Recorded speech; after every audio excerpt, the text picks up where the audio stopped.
अस्सलाम वालेकुम। जो हिस्टोपैथोलॉजी की मैं बुक फॉलो कर रही हूँ, micro techniques in laboratory medicine. हम इसके स्टेजेस देख लेते हैं। इंट्रोडक्शन पे वीडियो बना चुकी हूँ। अच्छा जी, सबसे पहले हम देख लेते हैं इसके स्टेजेस को हम स्टेप्स भी कहते हैं। Micro techniques and the name जो है वो हिस्टो टेक्निक्स है। अच्छा जी, इसका जो सबसे पहला स्टेप है वो डॉक्यूमेंटेशन, दूसरा है फिक्सेशन, तीसरा है ग्रॉस एग्जामिनेशन, फोर्थ जो स्टेप है वो डिकैल्सिफिकेशन का है, फिफ्थ स्टेप आपके पास टिश्यू प्रोसेसिंग का आता है, सिक्स स्टेप आपके पास एम्बेडिंग है, सेवन सेक्शनिंग है, एट स्टेनिंग है, नाइन माउंटिंग है। इसी तरह ये आपके पास लास्ट स्टेप बन जाता है। इसके कुछ की पॉइंट्स मैं आपको बता देती हूँ। डॉक्यूमेंटेशन में आपको डॉक्यूमेंट्स का नंबर देना होता है, फिक्सेशन फिक्सेटिव्स यूज़ करने होते हैं, आपके पास ग्रॉस एग्जामिनेशन माइक्रोस्कोपिक एग्जामिनेशन होती है, डिकैल्सिफिकेशन में आपको कैल्शियम रिमूवल करना होता है, टिश्यू प्रोसेसिंग प्रोसेसर यूज़ होता है, इसके अंदर एम्बेडिंग पैराफिन वैक्स यूज़ होता है। इसके अलावा सेक्शनिंग में कटिंग और स्टेनिंग में आपको स्टेन्स यूज़ करने होते हैं, माउंटिंग में आपको प्रिपेयरिंग स्लाइड्स। ओके, डॉक्यूमेंटेशन को हम थोड़ा सा देख लेते हैं फर्स्ट स्टेप को कि इसमें हमने क्या करना होता है। अच्छा, आपके पास जो सर्जिकल स्पेसिमेंट्स आ रहे होते हैं लेबॉरेटरी में आपको रिसीव हो रहे होते हैं, अच्छा उनको सबसे पहले आपने क्या कर देना होता है, आइडेंटिफिकेशन नंबर देना होता है। इस आइडेंटिफिकेशन नंबर को ना हम हिस्टोपैथोलॉजिकल नंबर भी कहते हैं।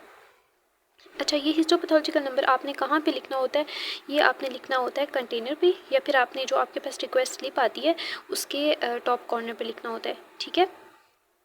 अच्छा, उसके बाद हम बात करते हैं कि कंटेनर में आपके पास ना सर्जिकल स्पेसिमेंस आ रहे होते हैं। ठीक है, उस कंटेनर पे लिखना होता है। अच्छा जी, नेक्स्ट हम बात करते हैं फिक्सेशन की। फिक्सेशन का जो प्रोसेस आपके पास आता है बहुत ही इम्पॉर्टेंट प्रोसेस है। ठीक है, तो इसमें हम देख लेते हैं। अच्छा, इसमें आपके पास ना फिक्सेटिव्स यूज़ हो रहे होते हैं। फिक्सेटिव्स को हम प्रिजर्वेटिव्स भी कहते हैं।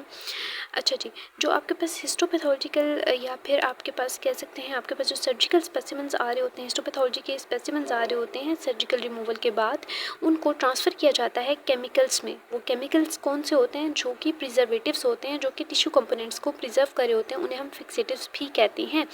ठीक है, अब ये जो फिक्सेटिव्स आपके पास यूज़ हो रहे होते हैं ना, ये आपके पास ऐसे केमिकल्स होते हैं जो कि आपके टिश्यू को जो पोस्टमार्टम चेंजेस होती हैं उनके अगेंस्ट आप उसको प्रोटेक्ट कर रहे होते हैं। ठीक है। अच्छा, इस जो पूरा प्रोसेस होता है ना, इसको हम फिक्सेशन कहते हैं। इस प्रोसेस को, इसके कुछ इंपॉर्टेंट पॉइंट्स आप नोट कर लें कि फिक्सेशन एक ऐसा प्रोसेस होता है जिसमें आपके पास जो कॉन्स्टिट्यूंट्स होते हैं सेल्स के, वो फिक्स रहते हैं केमिकली एंड ये प्रिजर्व रहते हैं फिजिकली और केमिकली, इनमें कोई चेंज नहीं आता। अच्छा, इसमें आपके पास ना चलिए मैं नेक्स्ट आपको एक पॉइंट बता दूंगी। अच्छा, ये सब्सिक्वेंट आपके पास ट्रीटमेंट होता है, वेरियस ट्रीटमेंट से किया जा सकता है, बहुत से फिक्सेटिव यूज़ होते हैं, उसको हम डिटेल में भी पढ़ेंगे।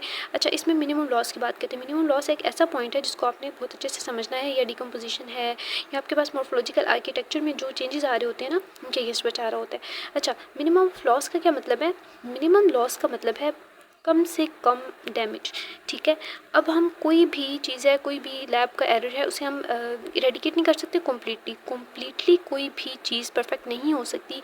सो हम इसकी क्वालिटी पे कंप्रोमाइज़ नहीं करते, और इस वजह से हम एरर्स को मिनिमाइज़ करने की कोशिश करते हैं। हम इसको जितना हो सकता है हमसे, हम उसको कम करते रहते हैं।